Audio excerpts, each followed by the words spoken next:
Welcome back, everybody, to another edition of the Fatboyz Dynasty Podcast, presented by the Fantasyholics Podcast Network, coming at you live on the YouTube channel. I'm Bo. That's Brant, as usual. Brant, last week we did some busts. This week we're coming at you with some boons. But beforehand, there's some big thing happening in the league right now. Aside from the reporting of training camp, we've got a pretty prolific fantasy wide receiver who officially requested a trade yesterday. The rumors on Brandon Ayuk leaving the 49ers are really strong at this point, Brant. Where do you think he goes, and where do you want him to go for the best fantasy? Well, I talked about this last weekend in our bust episode. Ayuk was on that because we had no idea what was going on. Where I want him to go would probably put him right where his ADP is. It's probably his ceiling right now. Where I want him to go and where I think he's going to go is the exact same, and that's the Buffalo Bills. I think he winds up in Buffalo. I think he ends up killing the value of one of my guys that we'll talk about later down the road, possibly. But I think he goes to Buffalo. That's where the rumors were at the beginning of the offseason. He was going to Buffalo. Around the draft, he was going to Buffalo, and then now he's requested this trade. I really believe he's going to be a Bill by the end of this offseason. So you think a Bill and you'd prefer a Bill is what I'm gathering.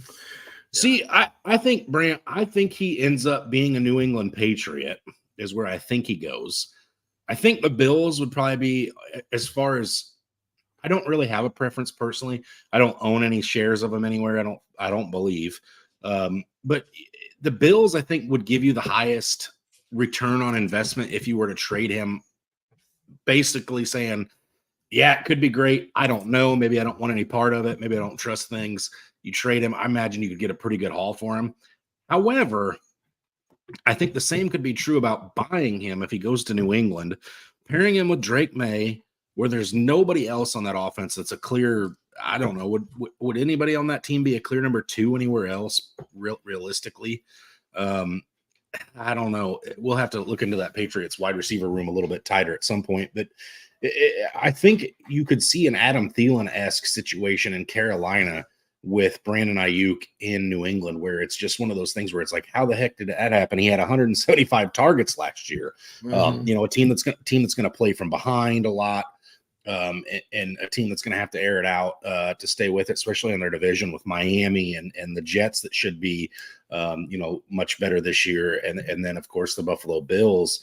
You talk about 6 games right there alone where the Patriots are going to have to put points on the board. And there was some rumors, right after things went down yesterday that the Patriots might be willing to trade a first-round draft pick next season for him. I think those talks have cooled a little bit, but I think there could be some sneaky fantasy value as a buy because I think Ayuk owners, I think, might be nervous about going to New England just because it's kind of gross on the surface anyway. But I think that could be a sneaky landing spot, Brent, where there could be a lot of fantasy relevancy. Yeah, absolutely. And a lot of things have started to cool off, especially with the rumors coming out. The teams are reaching out, and the Niners say they have no desire to trade him, and nor do they want to. But he was posting that he was happy with the way the talks were going for the contract, and then boom, all of a sudden it was back to the trade market. So it's going to be really interesting to watch this carousel go around. I believe he's already been fined once this offseason for missing OTAs. I could be wrong on that, but I believe he does already have one fine, and it could be coming up on number 2 because I believe the Niners were one of the teams that reported today. Yeah, it's crazy, Brand. It's you sign a contract and you have a job to do, and if you don't show up and do it, they don't tend to like that. We have a buddy at work that doesn't show up. I was gonna say it doesn't matter where you're employed. They don't appreciate it when you don't show up. All right, you know who does show up, Brent? The Fatboyz show up, and typically we show up with our bibs on. Yeah, and let's eat. Let's eat.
right, Brant. So like we talked about last week, we talked about and looked at ADPs, and we saw players that you and I were both like, oh, I don't know how I touched that guy at that spot, or um, I don't think he can live up to that expectation, or the ceiling is there, like with guys like Puka Nakua and other players that it's like that kind of seems like that's right where the best he could do, and so it's only right, Brant, that we came back this week and we kind of hit on players that were like, hey, that ADP looks really juicy. I think there's a really good chance this player well surpasses that and booms, if you will.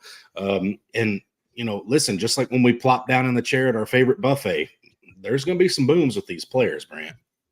Yeah, absolutely. And these are guys that just could surpass where their ADP is. And we think that they're going to maybe have a bigger role than what a lot of people are looking at, and other things. This is one of my favorite ones because it normally leads into our My Guys episodes, guys that we don't want to leave without.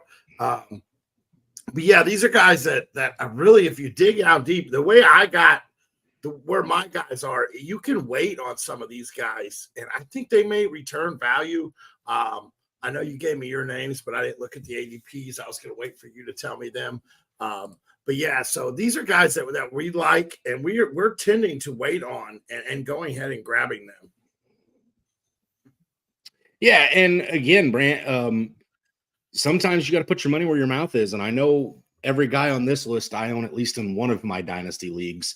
And several of them I've drafted this offseason as well, just because that ADP stares you in the face, and it's one of those things you start salivating a little bit. It's like seeing your favorite steak cook on your grill, or going to one of those places where they cook in front of you. The hibachi grills, and the sushi chef's flipping the food to everybody, and then it gets to you, and you're just drooling. You got that drool coming down the corner of your mouth, and your wife's like elbowing you in the ribs. That's kind of where it's at when you're waiting for your pick to get to you, and you're like, there's no way this guy slides. He's going to go way better than where I'm drafting him at. And I think we've got 6 guys today that we can talk about that fit that mold. Yeah, absolutely. I'm going to go ahead and kick us off too with my first one. You said you have looked at these guys and you own them. One of my guys I've been hardcore into making sure I acquire, and that'll be the last one I actually talk about. The other one is the one I'm going to talk about right now has been one of my instant regrets in trading. I moved on from him thinking it was the downfall of him. And that's Amari Cooper. He's been a top 20 wide receiver and over 1,000 yards every year, except for 2 in his 9-year career. He was a wide receiver 20 last year without a healthy Deshaun Watson. Watson only played in 6 games. A lot of people forget that even when Watson did play, he was knocking some rust off. He was banged up. He wasn't getting the proper relaxation prior to the game, so he was a little tight in his muscles. But yeah, Amari Cooper he's coming off a great season where he finished as wide receiver 20. He's going as a wide receiver 30 in draft. He's the 57th player off the board, which is crazy. You got 30 wide receivers inside the top 60 coming off the board. Cooper's proven it time and time again in both Oakland, Dallas, and now Cleveland, that he is one of the favorite weapons of most quarterbacks that he's played with. And excuse me, you still have that question mark in Nick Chubb. What's Nick Chubb's role going to be? Is he going to be back? Is he going to be healthy? Or is Cleveland going to turn and start to rely on that pass more than normal? I know they added Judy. I know Elijah Moore's still there. But Amari Cooper's been one of the most reliable guys. And like I said, he's going as the 57th player off the board. This is a guy that you could steal in roughly the 5th, 6th round. And he could be a great wide receiver, too, for you if you're trying to even out this team. I know he's up there at 30 years old, but he still, I think, has a couple more good years left in him. Yeah, and that's interesting, too, because you did bring up some of those other names. And I know a lot of people will be shy, and probably part of the reason Amari's ADP has fallen as far as it has is because of the addition of Jerry Jeudy. People are probably going to be a little nervous about that. But listen, I think last year, we talked about this a couple weeks ago as well. I think last year, Jerry Jeudy finished as like wide receiver 54 or something to that effect. So, that doesn't scare me off Amari. And I know I know you traded him. I've kind of been down on him the last couple of years because I just keep waiting for the bottom to fall out, but it doesn't happen. He's consistent every single year, and I wouldn't be shocked at all to see him outperform that ADP. And once again, especially if that Browns offense takes a step forward, whether Chubb's healthy or not. Jerome Ford looked good carrying that load last year. If you get Deshaun Watson under center healthy for a full season, I think that passing game alone looks much better. Absolutely. Absolutely. All right, I'm going to start with my wide receiver as well, Brant. I'm going to start with Deontay Johnson now of the Carolina Panthers. He's going off the board at the 93rd overall player off the board. Sleeper, I thought this was interesting, Brant. I was pulling some projections off of Sleeper, and I just, Sleeper is projecting Deontay Johnson this year for 66 receptions, 690 yards receiving, and only 4 touchdowns. Last year in 3 games, in 13 games, he had 51 receptions, 717 yards, and 5 touchdowns, and finished as wide receiver 45. So if you give him a 17-game rate at that, Brant, he's going to be a top 35 wide receiver, and he's going to smash these projections. Now, here's where I think this is interesting, and I think this is where I'm leaning as far as things go. I think a lot of people are looking at that Carolina Panthers offense as an offense they don't really want to invest in because is it going to be Xavier Leggett? Does Jonathan Mingo potentially get some run this year?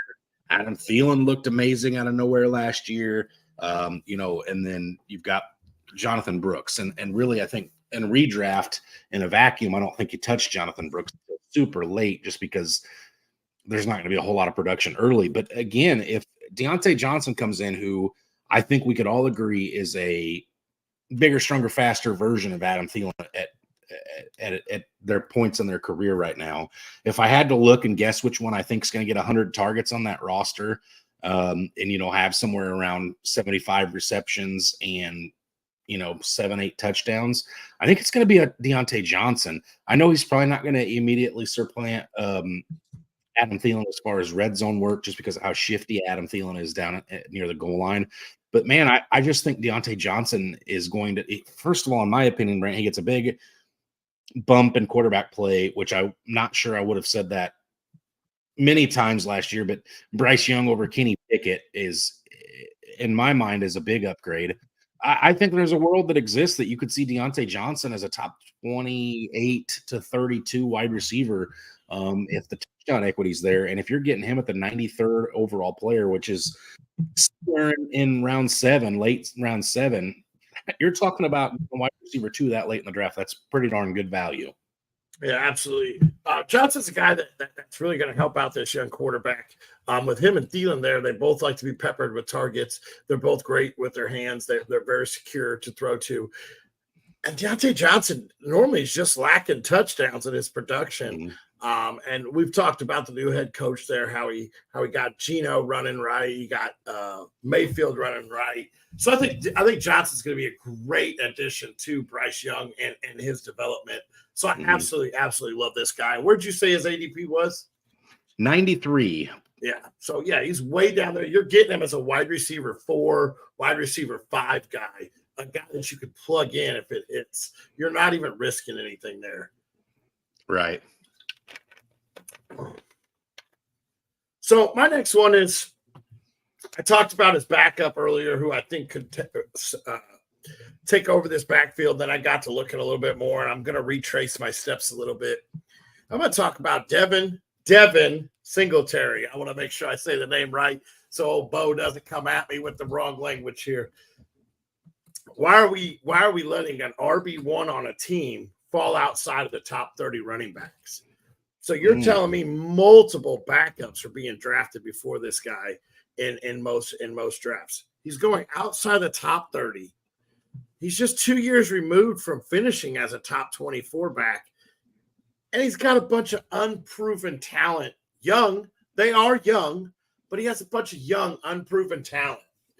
He's on the depth chart. He's only 26 years old. Let's remember he's being reunited with Daboll there in New York, where he played with in Buffalo. So he's already has a good concept of the offense. He's coming in. He's a veteran of the NFL, so he gets a little more leg up on learning it and everything else too. And we all know Daniel Jones loves to dump the ball down, dump off, dump off, dump off. We saw it with Singletary, we saw it with Barkley, and I know that the line's not the greatest or anything else, but this Giants team is trending upwards with their offense and defense. I'm not so sure about their quarterback, but there's a good chance that does trend upwards when Drew Lock takes over that at some point. When he takes over the realm or the helm there. And then we may have to then you may have to start shipping Singletary, because I don't think Lock's going to dump down as much with that cannon of an arm he has. But with the offense, they really added Malik Neighbors to the skill group. And then there's not a whole lot of other additions on the outside. We're talking about barely knowing any of the wide receivers. I think they still have Slayton there, Wan'Dale Robinson. I know I'm missing another name. But this is a guy like just say again. Jalen Hyatt. Hyatt, yeah. So it's a guy that he's just a couple years removed. He's still the RB1 on the depth chart. He's still the best running back in town. And he's going outside the top 30. So if you're in a 0 RB draft style, this is a guy you could steal. And he's still in a 0 RB. You're still probably grabbing him as your third running back. Let's talk about one of the biggest things. He averages over 4 yards per carry in his career. Every single year, he's averaged over 4 yards per carry. I think 4.2 was his lowest. So that's pretty good for a running back. Touchdowns have been few and far between. He only had 4 last season and 6 total the year before. He had 5 and then 1 reception. Singletary is almost a 100th player off the board. Total, I think he was like 102 or 103. He could be a huge steal, and he could be a huge plug and play guy for bye weeks or even every single week. This is a guy that could lead the backfield all season. I understand that Tracy's there, and I do like Tracy too. But Singletary does have a leg up with being there with the ball Dable before. So I think that this is a guy that you guys could be talking about later down the year. This is a guy you might be able to go grab off waivers in some dynasty leagues too, because if you got a shorter bench, this is a guy that a lot of people are like, oh, this is gross. This is gross. He got beat out. He's been beat out. He's been beat up. I don't know if he's going to get beat out this year. Yeah, and it's weird how we're talking about that, because last year you and I were on record pretty early and pretty often saying that Dameon Pierce was going to get beat out last year by Devin Singletary. And I do think I would probably put Dameon Pierce at this point ahead of most of the other backs in New York outside of Singletary. So yeah, I think you're talking about a guy who gets somewhere in the neighborhood of 70% of the bulk of the work in that backfield. Brant, I'm all over Devin Singletary this year. I love him. You and I were just in a draft this weekend with some other content creators from some different places, and that we may be doing some guest appearances either on our show or their show at some point. But anyway, and I snagged Devin Singletary on one of the few picks I was able to actually be at my phone for. I think I only had auto drafted like 4 or 5, but Devin Singletary is a guy that I saw coming back to me, and I'm like, my running backs are kind of thin. I got to get another guy who I think is going to be a bell cow, or not a bell cow that late, but a guy who I think is going to have bulk of the work. And I think that was the case with Devin Singletary, Bram. Yeah, and he proved last year he had 216 rush attempts. So he proved last year he can handle over 200 attempts. He had 178 and 188. 3 years ago, Dable was in Buffalo, had 188 carries and 7 touchdowns. That actually was his best season on record, where he finished as the RB20 in PPR leagues. 50 targets and 40 receptions as well. So that's another. I mean, that's if I'm not mistaken on the right year, that was the last year with Dable there at Buffalo. It was a good year for him. Yeah, he's certainly capable. So, and again, I'd much rather see Devin Singletary run the ball than Daniel Jones throw it at this point in his career, Brant. So, let's stay on that same division. I've got a running back for the Washington Commanders that I'm just infatuated with this year, and it is not Austin Eckler. Brant, I think Brian Robinson ends up being the guy in that Commanders backfield still. Currently being drafted as the 111th player off the board. So getting him in round 9 in your startup drafts at this point. Sleeper again has him projected 747 rushing yards, 170 reception yards, 7 total touchdowns. Not bad numbers. Last year, however, Brant, he finished with 9 total touchdowns. So how do you and was RB21, bear in mind. So how do you get Brian Robinson to exceed his expectation? You just give him work around the goal line, which I expect to get plenty for him to get plenty of this year. I think you could see double-digit touchdowns pretty easy for Brian Robinson this year. This is a guy who he's only been over. This is his only 3rd season in the league, but he's only been over 200 carries once, and that was the first year, his rookie year, where he was coming back from that gunshot wound, Brant, and only played 12 games. Last year in 15 games, he only had 178 carries, so he doesn't need a ton of carries to break that into that RB2 number. So again, I think this offense is going to be on an uptick. I think Jaden Daniels keeps this offense fresh. I think Jaden Daniels helps with running lanes. I think Jaden Daniels is going to help open the offense for Brian Robinson because of the passing game being a little bit better. No disrespect to your current quarterback and Sam Howell, but Sam Howell is kind of one of those guys that I'm going to chuck it up there and somebody's coming down with it. I don't know what jersey, the color they're going to be wearing, right? So I think that took some work away from Brian Robinson. But again, double-digit touchdowns from Brian Robinson, which I think is something that does happen for him or is capable of happening. And you see this guy well smashing his ADP. Again, you're talking about getting a guy who was RB2 last season, Brant, in the 9th round. So again, if you're talking about that hero format where you draft, a Bijan Robinson in the 1st round, and then you go wide receiver, tight end, quarterback, whatever, and you stay away from the running back position, Brian Robinson's not a bad pick to have for your 2nd running back. Matter of fact, that's exactly what I did in our Fantasy Holics versus the Fans Dynasty League that we just did not long ago that's been getting posted on the page. I started with Bijan Robinson in the 1st round, and I partnered him up with Brian Robinson much later. So again, as an RB2, Brant, that late, I think you're definitely onto something with him in the 9th round. Yeah, absolutely. What's to be scared of? Austin Eckler coming into the system where he's getting nothing but older. He didn't get paid as well as I think he probably wanted to. So yeah, you got Gibson's gone. So you moved Eckler into the Gibson role. Well, Brian Robinson staying in the role he had. So I'm not sure why you're getting scared of him. I absolutely love Brian Robinson. That was one of the names that I was looking at to do on today's episode.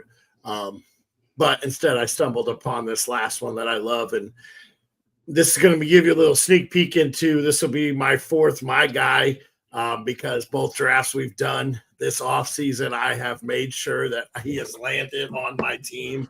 I feel like in 2 of the leagues, I probably are, and in both leagues, I drafted him earlier than I probably should have. That's Kendre Miller going as 141st player off the board. And I'm going to tell you, this is my heart pick. This is an explosive player with amazing hands out of TCU. Here's how well people are thinking of his hands. They have it projected for 136 receiving yards and on 19 receptions. I understand it doesn't sound that great, but they're already projecting him, and he's a backup to, a lot of people are saying, to Kamara and to Jamal Williams. You're right. He probably is a backup to Kamara. Jamal Williams is a whole different role in its own entity. Kendre Miller has a great shot to surpass Alvin Kamara this offseason because Kamara's already in contract disputes. He's already been fined for missing OTA. He's talking about missing training camp. Kamara could end up being a camp cut. I didn't look deep into the contract, but I don't think that it's going to kill the Saints all that much any worse than they've already killed themselves if you look at their cap issues. And if Kamara goes and you just draft a guy outside of the 140 players, this guy could take off and be talked about as a league winner if something were to happen to Kamara or if Kamara gets cut. This guy could be a league winner. He is versatile with the ball. He had 2 games where he had 36% of the carries, and he finished his RB20 and RB13 in those 2 weeks where he had over 35% of the carries. His rookie season got a little derailed due to an ankle injury. Yeah, knee injury in the preseason, ankle injury during the year that bothered him all year. So we never got to see his explosiveness. Mm-hmm. So if Kamara doesn't want to be in New Orleans, what stops them from putting this explosive player on the field and really seeing what they got in this 22-year-old? I absolutely love Kendre Miller moving forward, and I absolutely love him as a breakout this year. Do I think he's going to come out and win leagues right now? No. But there's not a whole lot in front of that you could be talking about for him to get a lot of work. Yeah, I think, first of all, I think I'll say this. I think Kamara's probably there on the roster this season just because of how bad the salary cap is in New Orleans. If they were going to do that, they'd have done it already. I think post July 1st is usually when they get the big discount. I could be wrong on that, but I imagine they'd have done it already. I don't think he's under contract after the season, though. So, again, in a dynasty landscape, that's a slam dunk, no-brainer for Kendre Miller. We all think he's got the talent. He could be the similar workload to an Alvin Kamara, where, he never has the 1,000 yards rushing, but he may have 750 yards rushing and another 500 yards receiving. And let's be honest, that New Orleans Saints team's a dumpster fire, Brant. I think they're going to be a dumpster fire early. I think they're going to be a dumpster fire often. And hey, let's be honest, maybe they wave that white flag pretty early this season and they say, hey, Alvin, listen, as a business decision, why don't you let us see what we've got? You keep yourself healthy and go get you another payday someplace else. And I think that's how you potentially see Kendre Miller come in, or maybe there's off-field stuff with Kamara or something. I mean, you never want to put that out there into existence, but it's happened before. It wouldn't be the biggest shock. So, yeah, I think Kendre Miller is one of those guys that you talk about that Saints offense too, Brant. They've supported multiple fantasy-relevant backs for a lot of Kamara's career. If you think to Mark Ingram's time there, there's been some. It wouldn't shock me at all to see Kendre Miller have standalone value with Kamara staying in town. So we'll see how that plays out. As a Falcons fan, I hope they suck. We'll see.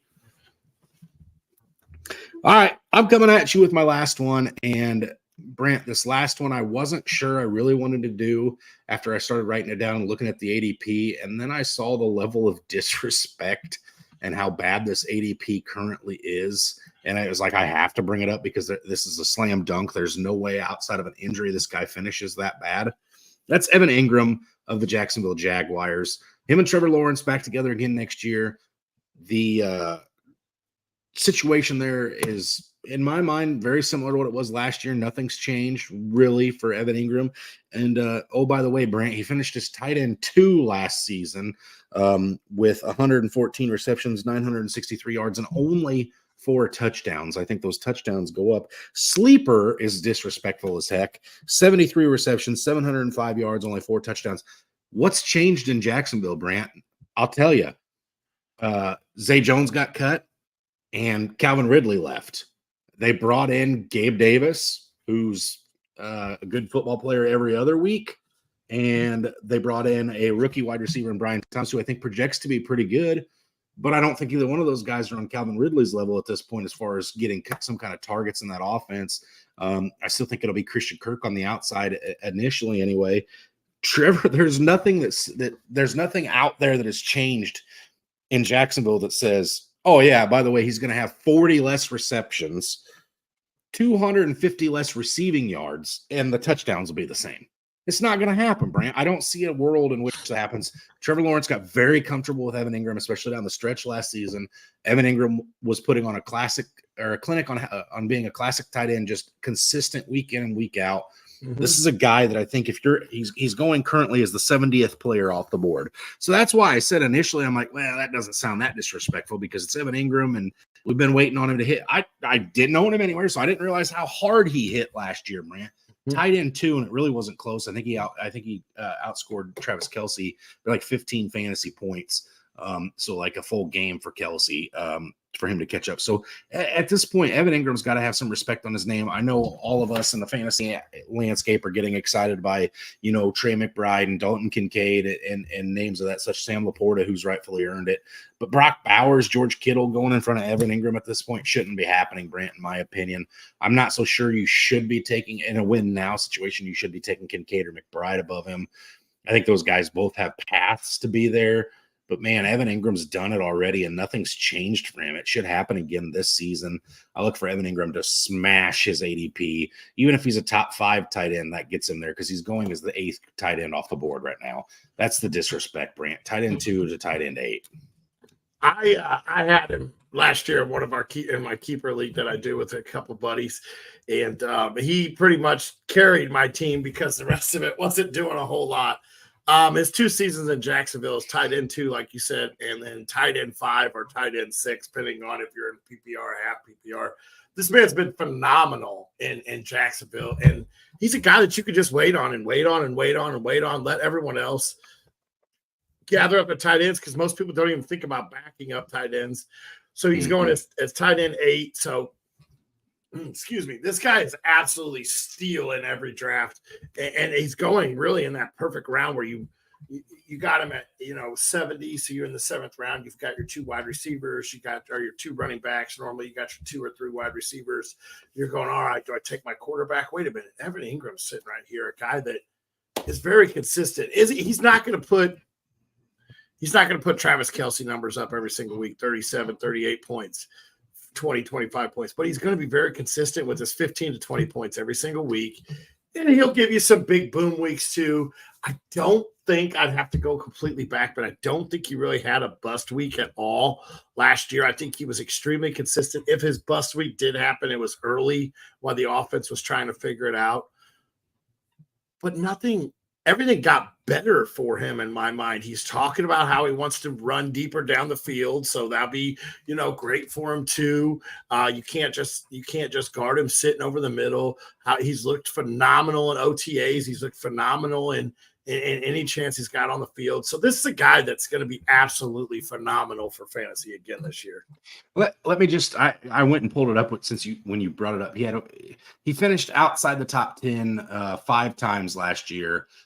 Week 5 against Buffalo, 7 against New Orleans, 10 against San Fran, who's being a top has the best coverage linebackers. 11 week 11 against Tennessee, he was tight end 17, and then at Baltimore week 15. But here's what's interesting to me, Brant. In weeks 14 on, 3 times he had over 12 targets. 12, 15, and 13 happened during that stretch. This is a guy that Trevor Lawrence completely trusts. And if you go back and look at his targets, he was under 6 targets in like 4 games last year. I mean, he's definitely a guy who's demanding targets from Trevor Lawrence at this point. Yeah, and if I'm not mistaken, Jacksonville is still fighting for playoff contention all the way up through week 18. So obviously, hey, we got to win a game. Who am I putting the ball in his hand? I'm putting it in Ingram's hand. So obviously, he's trusting him in those must-needed situations. Absolutely, Brant. So I think that pretty well sums it up for today. I think we're going to try the ideas to try to do some My Guys next week, potentially. We'll see how that looks as we start diving into them, and maybe we realize some of our guys aren't our guys and some of them are, and we'll see where life takes us. But the plan is to be back next week at 8 o'clock again with some My Guys, Brant.